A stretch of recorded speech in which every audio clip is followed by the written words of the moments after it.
In the dark forest lies a secret, told in broken stories by those who bore witness, a monster, a murder, a long-forgotten homestead. I'm on the search for the ghosts who haunt these places, and I want you to come along. Welcome to Tales, Trails, and Taverns. Here I take an active approach to finding places that people might warn you not to go to. Haunted trails, abandoned towns, old taverns where you might catch a glimpse of a long-deceased patron.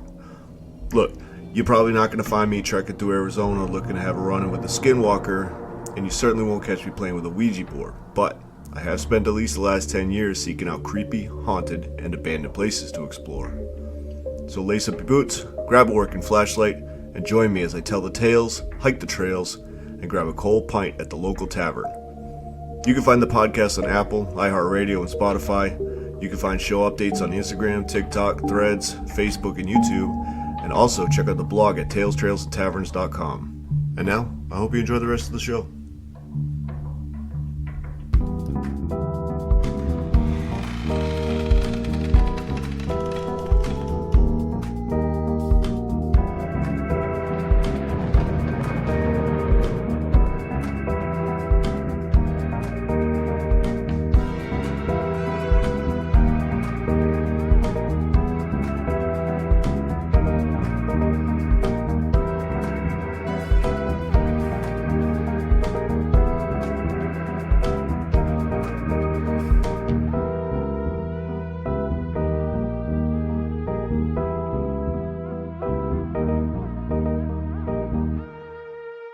Welcome to the What the Fuck Is That podcast, where we ask the age-old question of what the fuck is that? I'm your host, Jess. I'm Jen. Jenny. What? Jenny. What? Jenny. What? Do you follow the royal news? I do not. Can I tell you all the drama, please? Sure. Oh my god. Okay, I'm so excited. You just gave me a freaking heart attack so because you're excited to using my full name on this podcast. Jenny. Okay, so, you know Princess Catherine? Yes. Princess Kate. Yes. Love her. Girl, 10 out of 10. Mm-hmm. Has not been seen since December. I've heard of this, Mm-hmm. yes. Yes. But I have not been following it. Yes, so we were told she was going in for a planned abdominal surgery. Uh-huh. And then would be away from royal duties. Okay, Yeah. Cool. She's supposed to come back a while ago. Just hasn't. No one's seen her. And then on the British, I said a little accent in there. And then on, like, the British Mother's Day, because they already had their Mother's Day. Yeah. They, like, showed a picture that looked a little Photoshoppy of her with her kids. Uh-huh. And then, just the other day, there was a video released of Kate and with William and what looks like Kate, like walking out with market bags. Uh-huh. Come to find out, though, she has a full-ass body double. Huh. Who, if you look at, like, the pictures, it kind of looks more like the body double than it does like Kate. And the BBC was told to be on standby for a huge special announcement from the royals. Okay. I'm sure this will all be, like, old news by the time this comes out. Uh-huh. But it's my current hyperfixation. This, and waiting for that damn stingray to have her pups, are, like, the two things that I am following on the internet right now. Yeah, the stingray, yes. I'm surprised she still hasn't. Has she? The last that I saw, I think she was getting ready to have them, because she was looking like a little fat pancake last time I saw her. Fat pancake. Because rays are just little pancakes, and she was becoming a fat pancake. You know, like those squishy Japanese pancakes? I don't like those. She went from a crepe to one of those. You're okay. Are you picking up what I'm putting down, I though? am, okay. Unfortunately. Unfortunately, but I am. You're like, I don't want to see your logic, but I do in fact see it. Yes. I'm only crazy, and if you're not listening, and then you start thinking about it, and you're like, wait a gosh darn second here. She's crazy, but she's right. Okay, so wait, we need to back up. Okay. What is your theory about all of this? with Princess Catherine? I don't know. Okay, because there's so many theories. I've seen so many. So, the biggest one, which again, I don't know how much you know about this, but the biggest one is that William has a mistress, which I can't remember her name, but it's a downgrade. Like, if this is true, he's following in his father's footsteps of his mistress being a fucking downgrade from his wife. So that's a whole thing. So there's a theory that like they're together or they're lovers, and then there's like things on top of that where it's like she's pregnant and Kate found out and she's having like a breakdown about it, or like something, yeah. Or the other one that I heard is that Kate herself had an ectopic pregnancy and that's why she's been in the hospital for so long. Because originally people thought this planned abdominal surgery was like a mommy makeover type thing, and in which case she would be out of the hospital really fast. But now people are thinking maybe she had like an ectopic pregnancy and that's why she was gone for so long. My first initial thought was hysterectomy. Maybe. Like a total hysterectomy, everything. Yeah. And like, because that's a long time in the hospital if she was there for this long. And like, yeah, and there were like some complications or something. Yeah, but I've also seen all the theories of this is just a cover-up for other stuff going on. I also heard a rumor that the like big information that they have for the BBC is that Charles' health is so bad that he's abdicating the throne, and Kate's been away because they've been preparing her for like all the Queen stuff. Oh. Because Camilla had years and years and years to prepare for all this. Yeah. Kate wouldn't have had as long. That makes sense too. So there's thoughts that they haven't been doing as much royal duties because they've been preparing to take over the crown because Charles has a terminal illness. Well, like a terminal diagnosis. Yeah. But at the same time, I don't think he would because I don't think his mom would have approved of him abdicating. Yeah. So I don't know. This, again, I don't know. These are just the rumors that I heard. I just love some steamy gossip. I live for the tea. If somebody's like, do you want to hear gossip? I'm like, yes, absolutely. I will go make some coffee right now. I know. And then who ends up hearing about it? Me. It's the whole, you can't tell a soul. Okay. Bitch, guess what? Goes and tells my best friend. Yeah, pretty much. I mean. Or it's like, your secret is safe with me. And my best friend. but I promise it's fine. But yeah, so that's all the royal news. And like I said, I'm sure this will be all out of date by the time this episode airs. Probably. But you know, it's what's driving me right now is waking up in the morning and seeing what is out. Oh gosh. Well, if you like whatever the fuck this is, be sure to head over to our Instagram. Our Instagram is WTFisthatpod. Over there, you can find the link to our link tree. On our link tree, you can find all of our pretty little goodies that will take you to all the places to listen to our melodious voice, like Apple Podcasts, where you can go and rate us now because we're on all the things. Over there, you can also find a link to our campfire stories, our Amazon wish list, as well as our Patreon. So if you just are like, I can't fucking get enough of this, head on over there.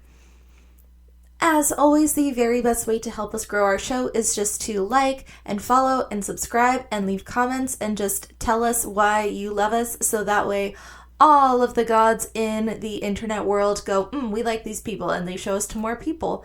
And you can also do that. You can also play God by just telling a friend about us.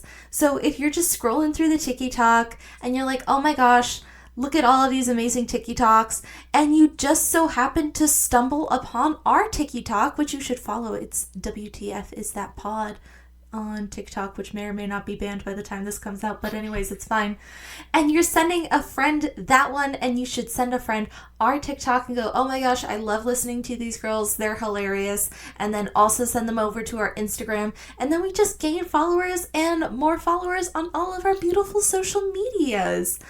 And with that, let's get into this week's episode. Hey Jen. Hey Jess. Do you know about Houdini? Who the fuck is Houdini? Thanks for asking. I'd love to tell you. So what do you know about the actual person Houdini? He's a I almost said musician. Magician. That was fantastic. I don't know what the fuck my brain is going through right now. It's late, you know. That's fair. Yes, he was a very famous magician. Yeah, and he died very tragically. Yes, and it's crazy, and he may or may not have been murdered, which we will get into during all this. Okay. Houdini was actually born Erich Weiss in Budapest on March 24th, 1974. His parents were Cecilia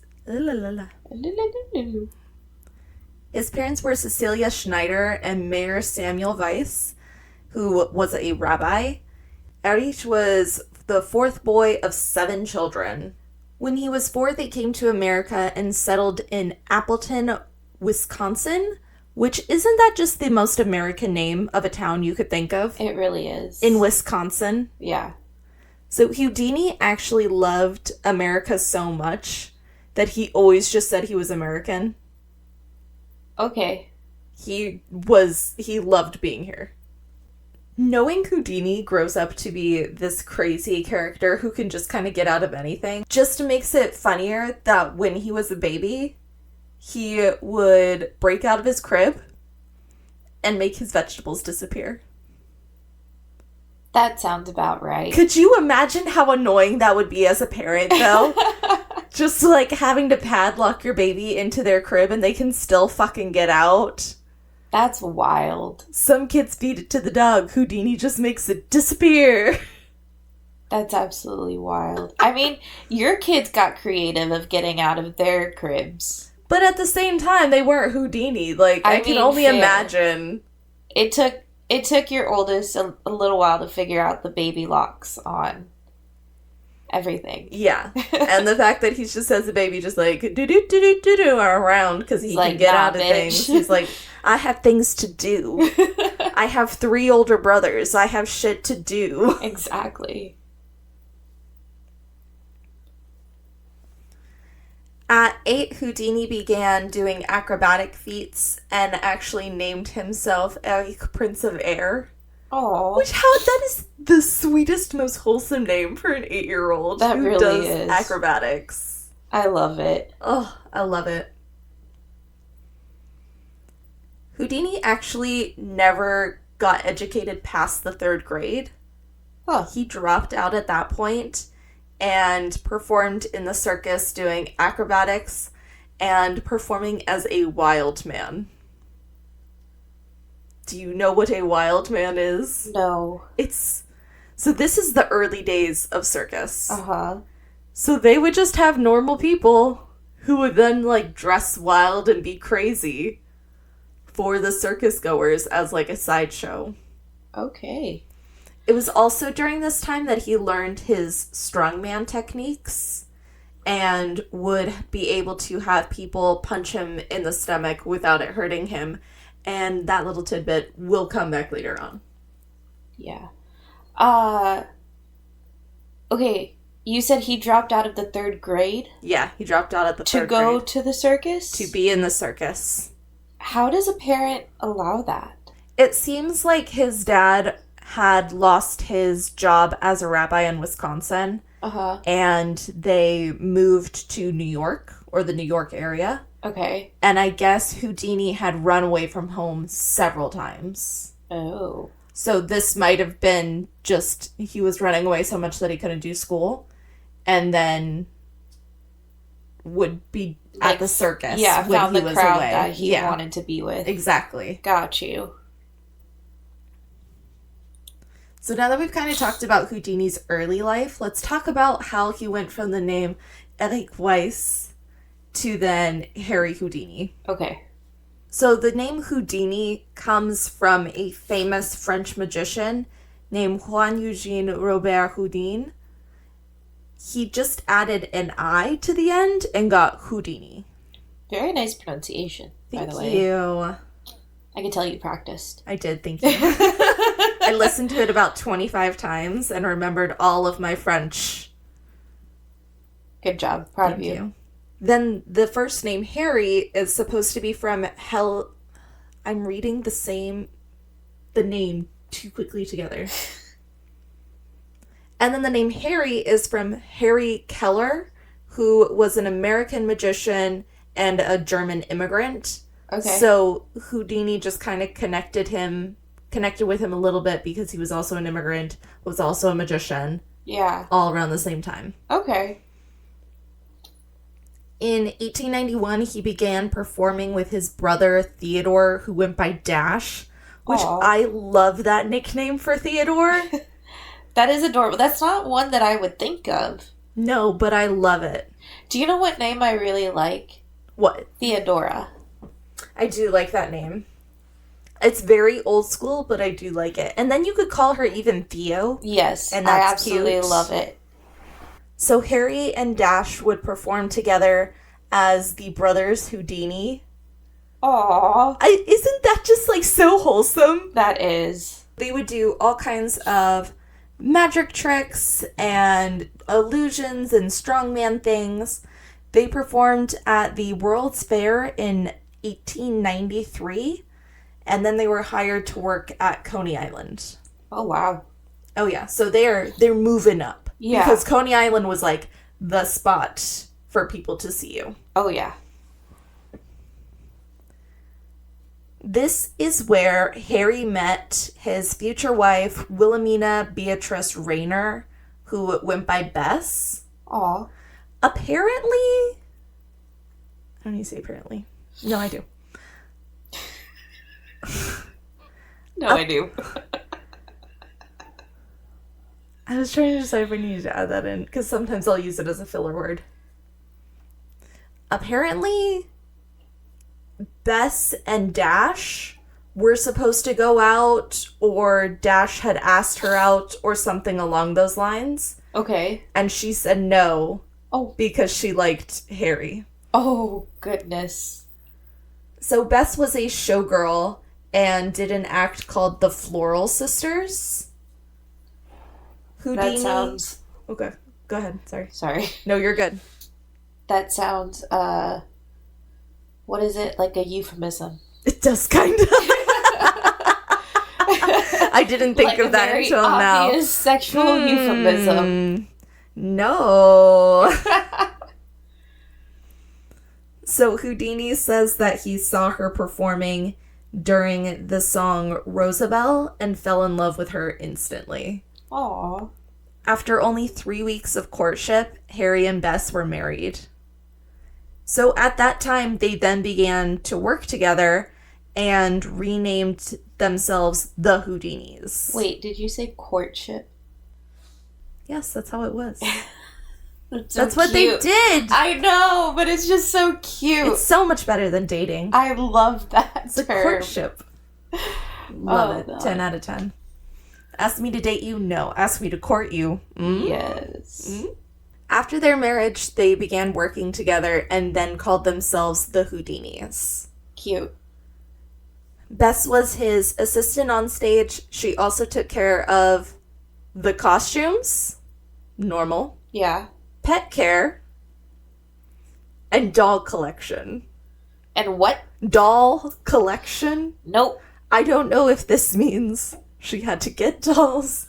I don't know if she was the keeper of the doll collection. I know nothing about these dolls. I don't want to know. I just heard one place say she was the keeper of the doll collection. I'm like, I have so many questions and none questions at all. None at all.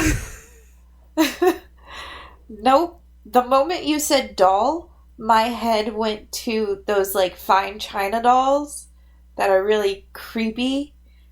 Like, nope. Yeah. Absolutely no, thank not. you. I have so many questions and none at all, and it's fine. But back to the pet care one. Houdini had a dog that he taught to escape from handcuffs. He had a magic dog. There are handcuffs small enough for dogs? I don't know, he did it. I mean, smart dog. Like, that's I would love to see that. That Yeah. sounds adorable. Yeah. In 1899, Houdini received his big break, and... Can I help you with something?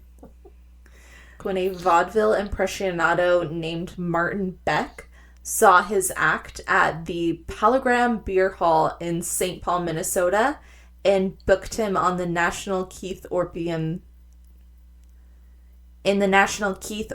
circuit. That was a lot. Yeah. So essentially, he was spotted doing a show at this beer hall. Cool. And was put on, like, the magic track. Got you. Houdini's main trick was escaping from handcuffs. Just kind of escaping from anything. He really wanted to be able to put a patent on his tricks, but he wasn't ever able to because the process to create a patent, he would have to say how the trick is done. Oh, yeah. And that's a big no-no. Magicians never reveal their tricks. Yeah. So people eventually would figure out how the trick was done and copy it. Yeah. So then he would have to move on to another way of doing a similar trick, but slightly different. Yeah. So he was constantly moving and changing things. That's interesting. I never thought of that. Oh yeah, I didn't think of it either until they were talking about it, because while he only had a 3rd grade education, this man was highly intelligent, because he was even making all of these inventions. Oh yeah. Because you kind of have to. That's a part of magic, is science. Yeah. The science of, like, knowing how to move things around. Yeah, you could tell that he had a brilliant mind. He even sold figuring out all those things. Sorry, I interrupted. I got too You're good. excited. You want to say it again? I don't even remember what I'm saying. You can tell he had a brilliant mind. Oh, you could tell that he had a brilliant mind from building all those things himself, from figuring out all these things. Like, I can tell you, if you asked me to try and figure out physics that way, or anything mathematical, I'd be like, nah, dog. I'm out. And he's like, no, I got it. Yeah. Like, I'll figure it out. It's fine. Yeah.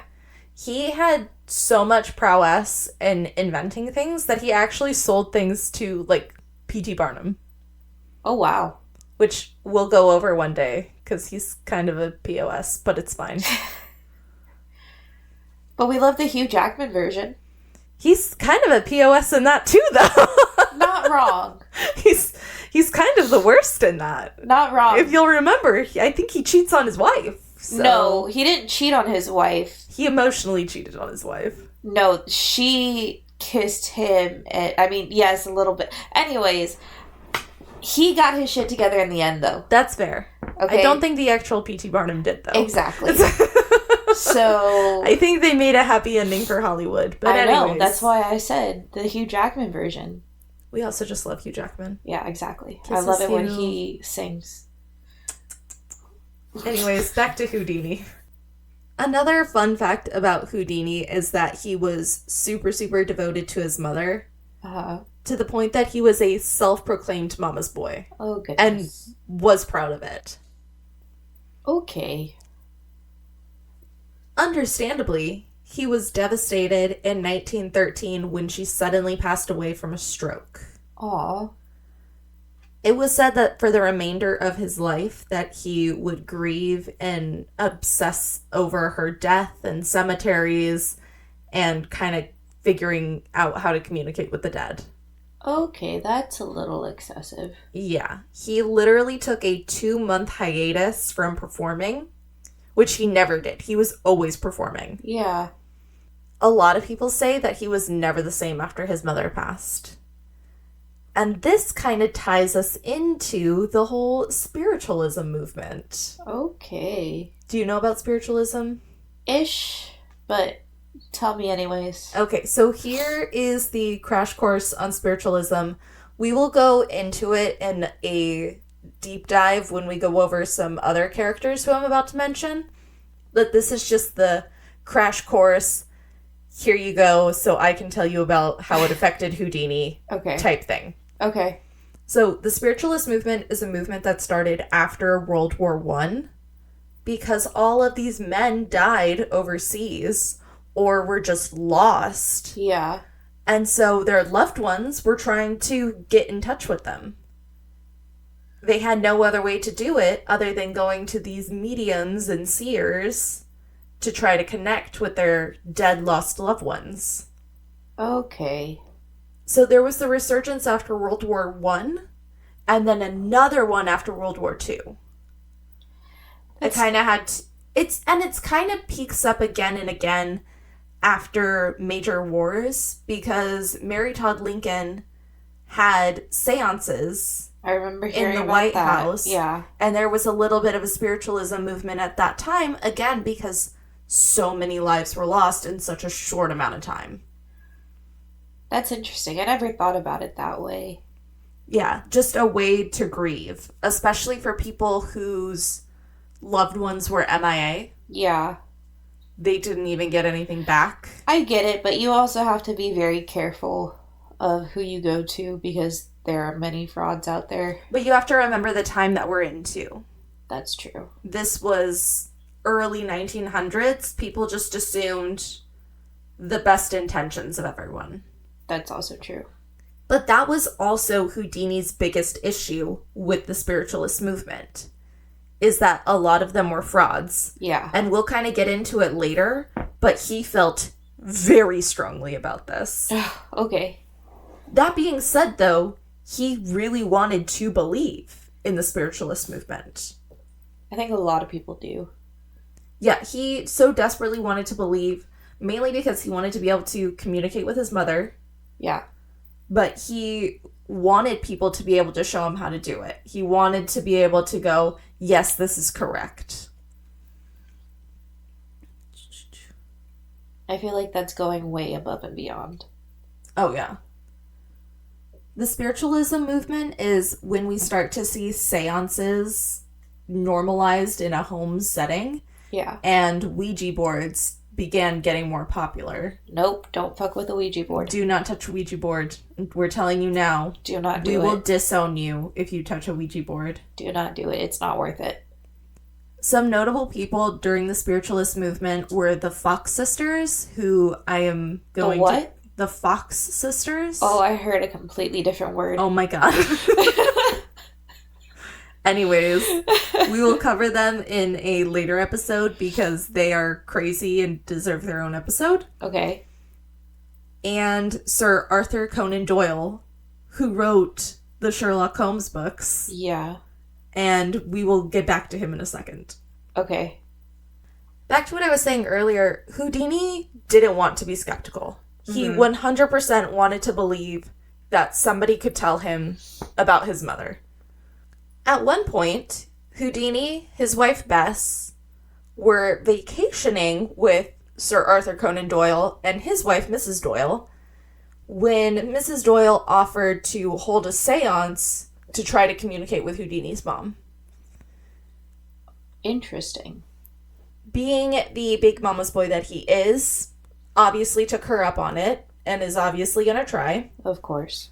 That night, she used automatic writing. If you don't know what automatic writing is, essentially you kind of cover up all your senses. So you wear headphones and cover your eyes and just let the pen go where it goes. Mm-hmm. And it should either draw something or write words, is the concept behind it. I've seen Selena Spooky Boo and Call Me Chris do it. I want to try it. And their YouTube videos. I do and I don't. And, like, part of me wants to try the Estes method, too. Ooh, I want to do the Estes. But it's like, do I or don't I? Like, I don't know. I'm still very much on, like, that, getting used to being able to hear certain things. You hear them so clearly in general, though. I do. That I think you would be the ideal person for the Estes method. Probably. Yeah.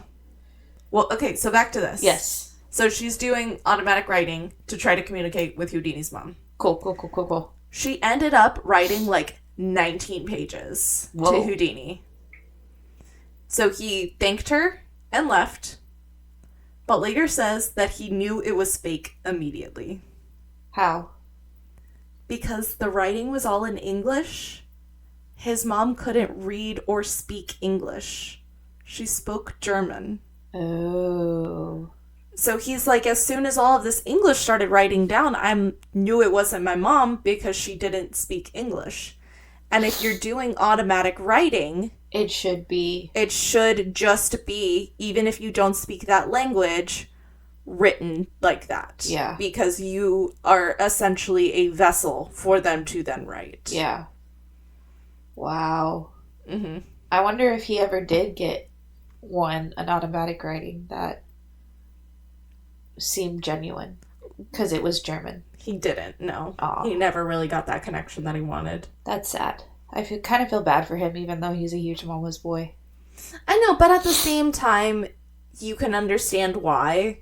And he loved his mom and did everything and just had a really hard time with her passing. Yeah. And he's being told that these people can communicate. Like false hope. Only to see that they can't. Yeah. Houdini at this time began calling out spiritualists in literally every town that he would travel to. Oh. Like on stage, in front of all the people in that town, would call out the spiritualists. So much so that he sent a group that he called his Secret Service to the town a couple of days ahead of time. No. They would go in disguises with fake names and check out these spiritualists ahead of time. Oh, no. Yeah. So they would tell Houdini all about it, tell them what they were doing. Houdini on stage would offer spiritualists so much fucking money if they could prove to him that it was real. Because his thing is, yeah, he's a magician and he's doing trickery also.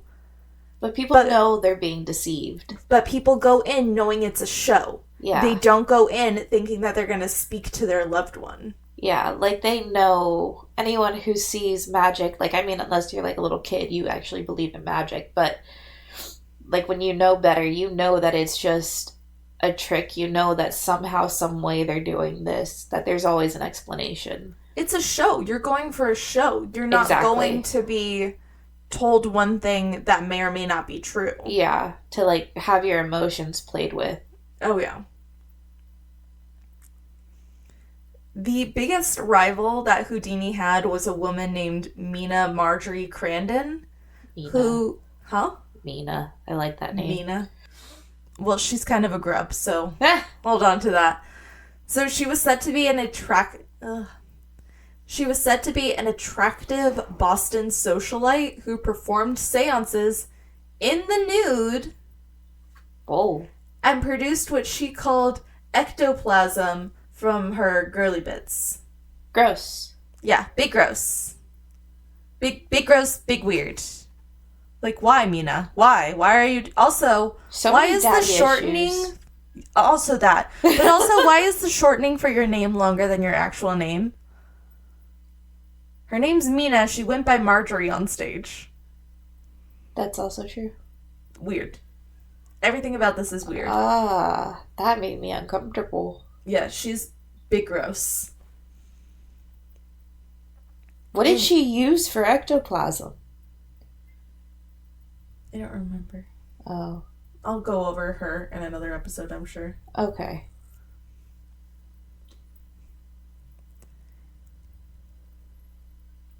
So Houdini's just over this shit. He's calling out everyone's bullshit, and he thinks that it should be illegal for people to take advantage of other people like this. So much so that in 1926, he went to Congress to petition them to make telling of fortunes or beyond the grave kind of mediumship for money illegal. So he's like, if you want to do it, do it. But don't charge people for it. Make that part illegal. Yeah. Tons of spiritualists showed up to oppose Houdini, saying that their gifts were divine and from God and all of these things, to which Houdini had the best response. And this is some petty-ass response that I would say also. Oh, God. Okay, what is it? Jesus didn't charge $2 a visit. Oh. Mic dropped. I heard that and I was like, oh shit! Oh shit! He said Jesus didn't charge $2. Not wrong. So good. And that's his thing. He doesn't mind if people do it. Yeah, it's the fact charging. That he's taking advantage of people in their desperate time for money. Yeah. It came out during this hearing that many spiritualists had members of Congress as their clients. Oh. So much so that President Coolidge would use some of the spiritualists to make decisions. That's concerning. Yeah. Real problematic. It's different when it's Mary Todd Lincoln grieving her dead son and is trying to talk to him. It's another thing when you're going, hey, person, like, what do you think about this? To make decisions for an entire country. Yeah, on a quote-unquote spiritualist. Wow. Fun times, fun times. Love that for us. That's really concerning. And guess what? Huh. It didn't go through a dieting committee. I figured. Yeah. Yeah. Considering that people charge to this day. Yeah. And it seemed like Congress was on board with it, but they were like, yeah, Houdini, we're on board with you. And then behind his back was like, don't worry about it, buddy. I got it. Type thing, you know? I mean, you would think that if people in Congress and, like, even the president was using these services, that they would want it to be free. You would think, but at the same time... They're not very smart. No. So, I get it. I mean, fair. So now we're at the sad part. Womp womp. Aww. In October of 1926, while performing in Montreal, Houdini was chilling in his dressing room. It was after a show, and 30-year-old McGill University student J. Gordon Whitehead came into the dressing room. Now, Houdini, like I said earlier, was a strong man. One of his things was getting punched in the gut and without it hurting him. Yeah. So in order to do that, you have to prepare your body and muscles in a certain way. Yeah. So the student may or may not have known that Houdini needed to prepare before being punched in the stomach. So he just came up and surprised Houdini and just punched him in the stomach? And punched him in the stomach. Yep. Several times. Houdini is, like, doubled over in pain. That, like, he just got punched in the gut several times. Yeah. Without being prepared, when usually that wouldn't hurt him. I mean, if you're also being surprised, like, yeah, you're gonna be, like, doubled over and, like, in shock. Yeah. It's just not a great thing. The worst part is then he began to have an increasing fever on top of this continuous pain. He was bleeding internally, wasn't he? No. Oh. But then being Houdini and a show must go on kind of guy, he pushed on through his next engagement at the Garrick Theater in Detroit. So, mind you, when this happened, they were in Montreal, Canada. He now just did a show in Detroit. Wow. Okay. Mm-hmm. After struggling through that performance with a 104-degree fever... Oh, goodness. He decided, yeah, maybe I should go to the hospital, and was then rushed to the hospital. Yeah, I would hope so. Houdini had actually suffered from appendicitis, and the appendix ruptured during the hit. Supposedly. This is supposedly what happens. Yeah. So Houdini then goes in for surgery to take the appendix out. But by then, the paranosis had set in. And during a second operation, he died at 1:26 p.m. on Halloween in 1926. On Halloween, dude. On Halloween. Okay, so then my guess is that his appendix ruptured, obviously, with the hit. And because of all those appendix juices and everything like that, it starts to dissolve your body. So I'm guessing he became septic, which is what the fever was and everything like that. So I'm guessing his organs started to shut down. Oh, and that's what the second operation was for. Yeah, it said they were doing some experimental serum also to try to fix everything, but that it just failed. Interesting. Yeah, so that's my assumption. Wow. Okay, so I had always heard that he was punched in the gut and that he was bleeding internally, and that's how he died. No, yeah. To die by a ruptured appendix, dude. And then go on with a show the next day. Yeah. After traveling. Yeah, like, but that's how you die, because your appendix ruptured. So like, that's wild. So here's another theory. Okay. Because I told you about Marjorie. Yes. She predicted that Houdini would not live until November. Mind you, he died October Halloween, 31st. Literally the day before November. Wow. So there's thoughts that this student was sent by someone to go rough up Houdini and hopefully kill him. But at the same time, they wouldn't have known about his appendix rupturing and... Yeah, I was like, that's an interesting place to, like, try and hit someone, to, like, try and rupture the appendix. Like, the obvious choice is to go for the kidneys, spleen, or liver. Yeah, so it was just a little weird to me. But at the same time, it's also weird that she said he would be dead by November, and literally at the end of the day, on Halloween, he passes. That's interesting. So the cute part to all this is that even with everything going on, Houdini and Bess still desperately wanted to believe in spiritualism. Aw.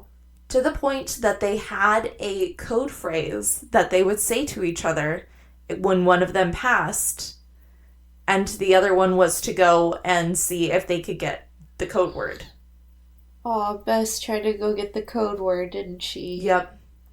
So the code phrase was Rosebell, answer, tell, pray, answer, look, tell, answer, answer, tell. And Rosebell was the name of the song she was performing when Houdini first saw her. I remember that. And it was inscribed on her wedding band. Aww. Every year, Bess would perform seances on Halloween in order to try to talk to Houdini. At one point, one of the mediums said the phrase, but it turns out that they had somehow found out what the phrase was. And so Bess had to, like, retract her statement and be like, no, he's a liar. That's so fucked. I know. It's one thing to mislead people, but to do it like that to the person who is, like, known for catching people. Yeah. Like, you were some kind of stupid trying to do that. What did you think was going to happen? Did you really think you were going to get away with that? Right? She was a part of her husband's plans. Come on now. Come on now. Yeah. Bess performed the seances for 10 years, but at the end of the 10 years with no contact, she said, 10 years is long enough to wait for any man. Because she is a goddamn legend. Aww. Which I think that's fair. Yeah, if after fair. 10 years of doing these seances on the day that your husband passed away and you haven't gotten any signal, yeah, I think that's a valid amount of time. Yeah, that's fair. So the really sad part is they ended up not being able to be buried together because Houdini was Jewish and Bess was Catholic. Aww. So they were buried in two separate cemeteries. That's so sad. I know. It's the worst ending. But I can never remember the name of it. The big magic place in LA that magicians get their start at. The Magic Castle? Is that it? I don't know. Anyways, they do a seance there every year on Halloween for Houdini. That'd be interesting to see. You have to be, like, in their club. It's a whole thing. I was gonna say, that would be interesting to see. Yeah, so I only know about that because I was listening to And That's Why We Drink's episode on it. Yeah. Which, if you want to listen to it, it's really good. It's episode 125 and 126. And then they do another one on their other Spotify show called Rituals, which I wish they would bring back because that was so good. But they cover Houdini on there also.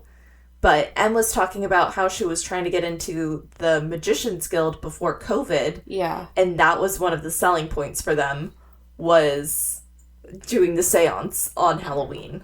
And that was the story of Harry Houdini. Very nice. Yeah, it twisted and it turned. That it did. And yeah, he wanted so badly to believe. It's so sad that he never got that. Jeez. Well, are we ready for this week's disturbing fact? Or this episode's disturbing fact? No, but you're going to tell me anyways. And I wish that this wasn't just an audio medium so everyone could see how hard I roll my eyes every time you ask this question, as if one day I'll just be like, yes, please give it to me. It's my favorite part of the episode. I'm happy you're happy, I guess. And that's a true best friend. Okay, you ready? No. Apparently. Sorry. Every time I was saying it in my episode, my I'm so apparently. I wanted to say it out loud so bad, but I was like, be professional, be professional. No, every time my head went, apparently. Apparently. Okay. Apparently, if you spill bleach on your skin, that slippery feeling you feel when you wash it off is basically because you made soap by dissolving the top layer of your skin. Ew, yuckas. Stop saying that word. Well, you know what? You told me something gross. You get to hear something gross back. Yuckas. Because I don't know why you said that, and I just imagine, like, bleach falling on top of my whole skin, and then water falling on top of my whole skin. No. I mean, that makes sense, because, like, bleach, water, hot tub, and a body. Bleh. Thanks, I hate it. You're welcome. Just ruined hot tubs for me. I want to try to see if we could go to, like, a body farm one day. I would love to go to a body farm. I'm also terrified of it, but I think it's cool as shit. Right? I mean, I've been to the, We'll have to cover this on an episode. Oh, yeah, for sure. But I've been to the bodies exhibit at the Luxor in Las Vegas. Ooh. And it's really interesting because, I mean, it's like people who have donated their bodies to science. It's cool, but also yuck, but cool, but yuck. Yeah, so, like, these people were actual people at one point in time, and their bodies are now dissected to be looked at for the rest of time. On purpose. Yeah. Like, they are perfectly preserved. And the fact that someone actually took the time to dissect someone's entire nervous system from their body. Like, there is someone's brain, spinal cord, and entire nervous system on display at this exhibit. That's pretty impressive. That takes some real patience. Yeah. Like, do you know how delicate nerves are? Oh, I'm sure. It was hard to do that, like, to dissect out a nerve when we were dissecting cats in biology in undergrad. Yeah, and this is a whole-ass person. Yeah. So, go check that out, because it's fun. Definitely do. It's wild. We might have to do an episode on that. I'm surprised that you're not more disgusted by it. I am equal parts disgusted and fascinated, and I think my curious mind is just kind of winning out on this one.